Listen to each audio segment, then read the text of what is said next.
कहानी एक ऐसे यतीम बच्चे की है जो जेल की सलाखों के पीछे पला बढ़ा, लेकिन जिसने अपनी तलवार के जोर पर एक नई कौम अफगानिस्तान की बुनियाद रखी और हिंदुस्तान की तारीख की सबसे बड़ी जंग लड़ी। अहमद शाह दुर्रानी को अफगान अहमद शाह बाबा यानी बाबाए कौम कहते हैं। वो एक शायर था, एक सूफी मनिश इंसान था, लेकिन जब घोड़े की जहन पर बैठता तो दुनिया का खतरनाक तरीन जर्नैल बन जाता था। अहमद खान इसका पैदाइशी नाम मुल्तान या हरात में पैदा हुआ। इसका ताल्लुक पश्तूनों के अब्दाली कबीले से था। इसका बचपन बहुत मुश्किल में गुजरा। हरीफ अफगानों यानी गलीजी कबीले ने इसके खानदान को कंधार के किले में कैद कर रखा था। इसकी किस्मत का ताला उस वक्त खुला जब ईरान का खौफनाक बादशाह नादिर शाह तूफान की तरह आया और उसने कंधार फतह कर लिया। नादिर शाह ने जेल से इस नौजवान को रहा कराया और इसकी जहानत देखकर उसे अपनी जाती फौज में शामिल कर लिया। अहमद खान ने अपनी वफादारी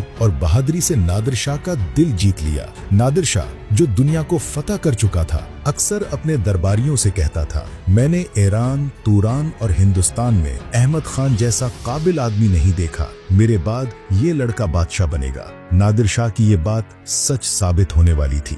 1747 की एक रात नादिर शाह अपने ही खेमे में सो रहा था कि उसके अपने मुहाफिजों ने साजिश करके उसे कत्ल कर दिया। ईरानी फौज में भगदड़ मच गई।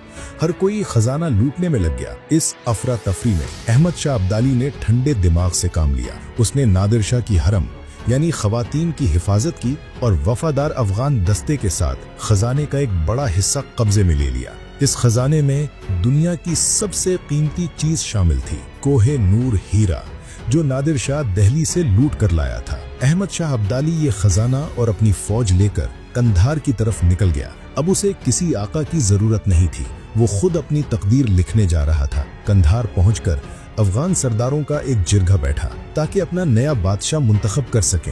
हर सरदार दावा कर रहा था। बहस तूल पकड़ गई। वहां एक सूफी बुजुर्ग साबिर शाह मौजूद थे।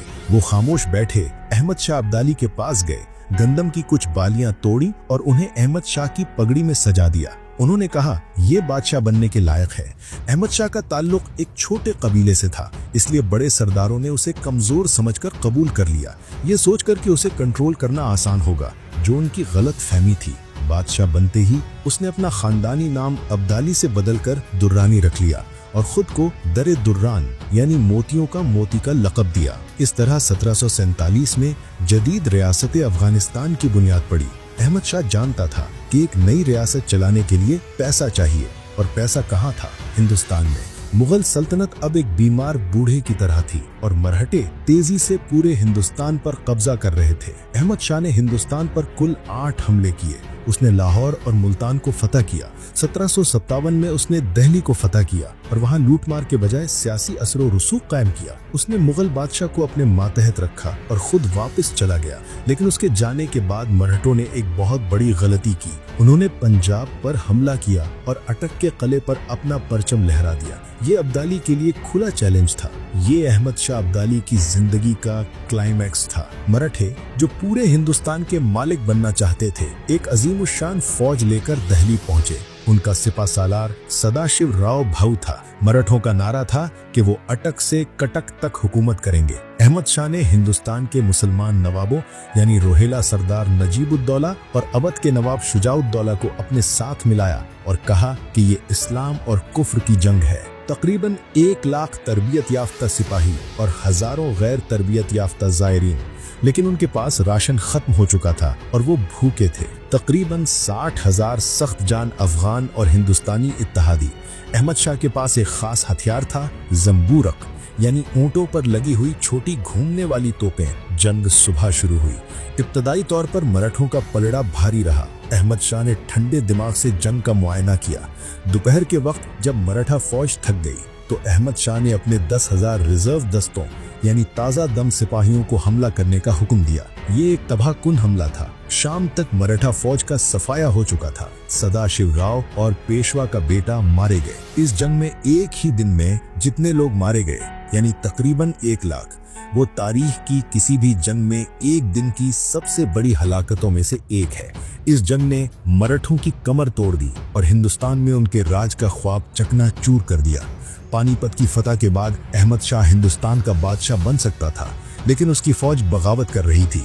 वो अपने घर यानी अफगानिस्तान की ठंडी हवाओं को तरस रही थी। अहमद शाह ने दिल्ली का तख्त दोबारा मुगलों को सौंप दिया और खुद वापस कंधार चला गया। उसके आखिरी साल बहुत तकलीफ दे थे। उसे नाक का एक खतरनाक नासूर यानी कैंसर या गैंग्रीन हो गया। ये बीमारी इतनी बढ़ गई कि उसके नाक का हिस्सा गल गया और उसका चेहरा बिगड़ गया। अपनी जिंदगी के आखिरी दिनों में उसने नकली नाक लगाना छोड़ दिया और अपने दरबारियों और अवाम को अपना चेहरा दिखाना बंद कर दिया ताकि वो उसे इस हालत में न देखें। जून 1772 में 50 साल की उम्र में जदीद अफगानिस्तान का ये बानी मरी के मकाम पर इंतकाल कर गया। उसे कंधार में दफनाया गया, जहां उसका मकबरा आज भी ज़ियारत गाह है। अहमद शाह दुर्रानी एक पेचीदा शख्सियत था। अफगानों के लिए वो एक बाप था जिसने बिखरे हुए कबीलों को एक कौम बनाया। हिंदुस्तानियों यानी खासकर सिखों और मराठों के लिए वो एक खौफनाक हमलावर था जिसने तबाही मचाई। तारीख के लिए वो आखिरी एशियाई फातेह था जिसने अपनी तलवार से खित्ते का नक्शा बदल दिया। उसके बगैर आज का अफगानिस्तान शायद मौजूद ही ना होता।